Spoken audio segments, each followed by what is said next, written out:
Well, hello there. It's Mr. Perlman. How's everybody doing today? It's Friday, and it's time to read a really fun book.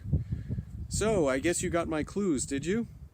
Well, I do ride motorcycles, though not as much because I'm a new dad to little Jack. A lot of you know little Jack. I also really like to dance. It's one of my favorite things, and I like a lot of music from the 80s, which is way before you guys were even born.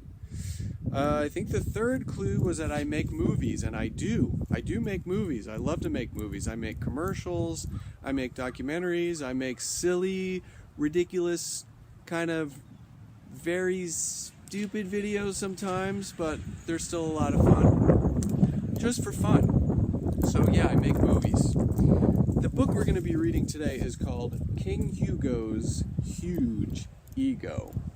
And this is about a king who thinks he's all that. He thinks he's really special, and he doesn't really care about anybody else but himself. And as a result, something happens to him.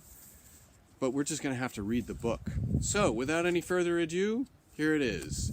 King Hugo's Huge Ego by Chris Van Dusen. Ahem.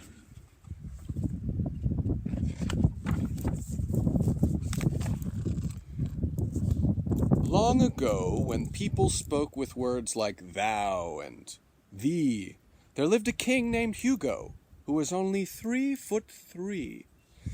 And although this mini monarch stood no higher than an elf, his ego was enormous. He thought highly of himself.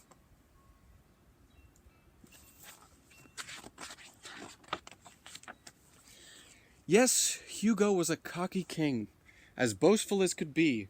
To him, no other person was as wonderful as he.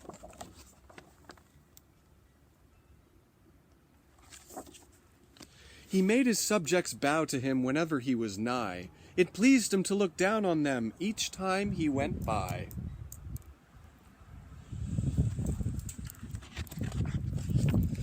And every Friday morning at precisely 10:30, his guards called all the people to the tower base, and then King Hugo cleared his throat and gave his captive congregation a lengthy talk he liked to call the Speech of Adoration. For hours the poor villagers endured the boring buzz of how mighty and magnificent King Hugo thought he was.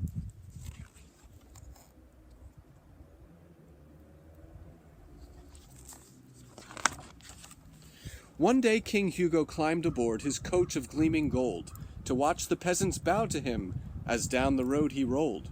But when he turned a corner by a field of amber hay, a maiden with a heavy load was blocking up the way.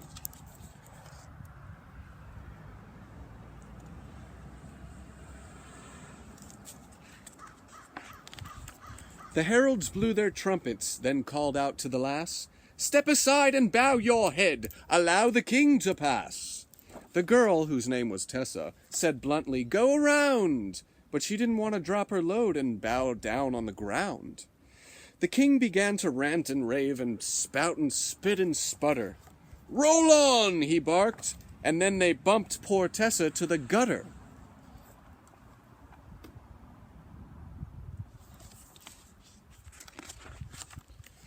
She landed in a rivulet. Oh, what a muddy mess. But little did King Hugo know she was a sorceress, the kind with special powers like a wizard or a witch. So she cast a spell upon the king while mired in the ditch. "A pox on you, O cocky king, in robes of ruby red! Let's see if all your arrogance can fit inside your head."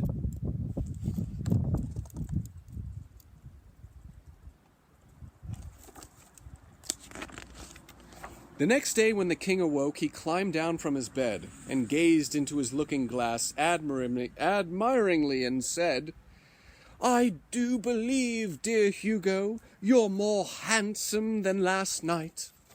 But when he put his crown back on, it felt a little tight. Then he donned his crimson robe, the one with ermine fringe.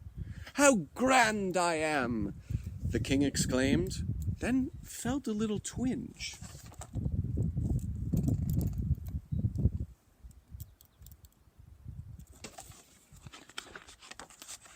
His crown seemed even tighter now, yet Hugo didn't care. He hollered from his window to the people in the square. "Say, who's the most majestic king? 'Tis I, you must admit." But when he pulled his head back in, it almost didn't fit.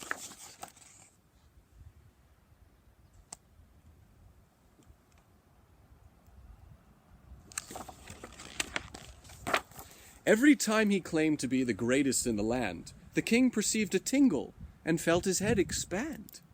But he continued bragging in his overstated way, and so his head kept bloating, bulging bigger every day.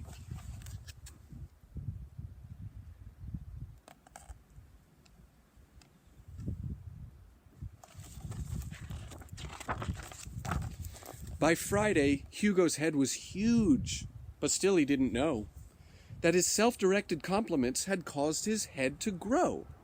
His speech of adoration was scheduled as before, but when he reached the tower, he could not fit through the door.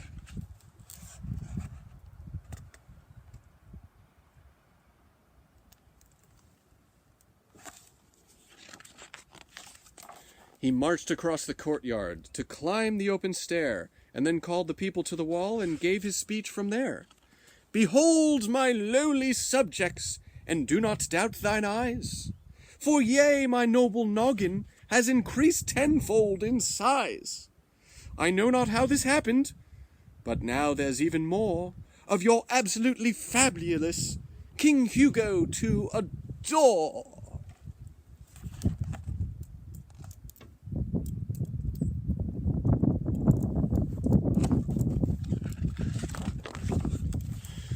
The more he talked, the more he grew, till suddenly a squall hit the king's gigantic head and pitched him off the wall.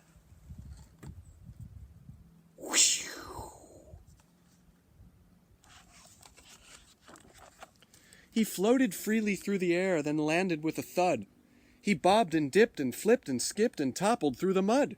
He tumbled topsy-turvy as he bounced along the lane.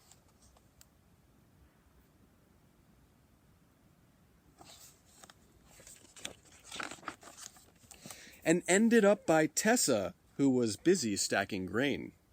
King Hugo's head was spinning. He felt dizzy, dazed, and beat. But when he noticed Tessa, he yelled, "Get me to my feet!"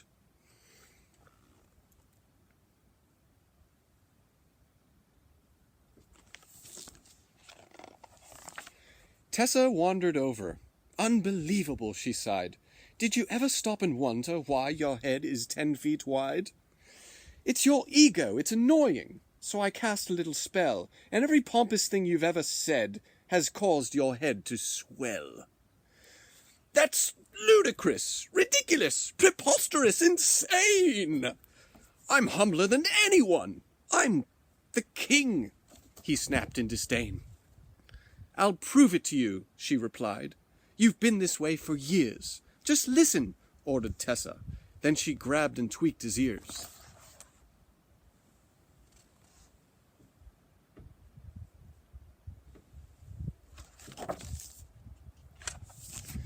Suddenly, a blast of air exploded from his head, along with all the haughty things King Hugo'd ever said. "I rule! Glorious! Look at me! Bow down! Praise me! I'm so magnificent! Mine, mine, mine, mine, mine, mine, mine!"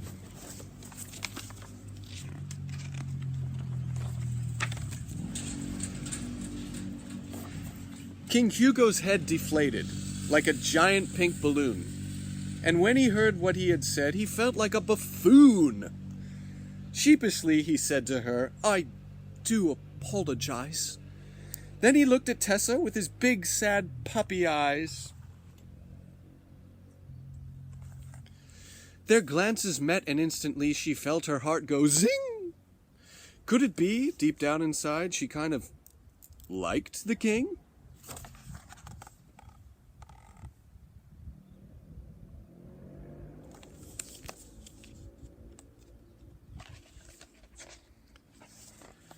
The king got up. He took her hand and bent down on his knee. He gazed at her with tenderness, then spoke most humbly. "Your spell has opened up my eyes. I've been unkind and rude.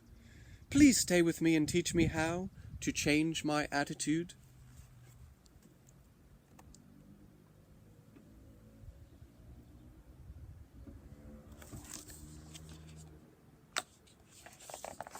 What happened next was kismet, yet truly unforeseen.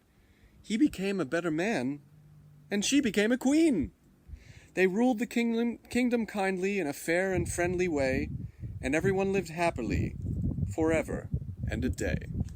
The end.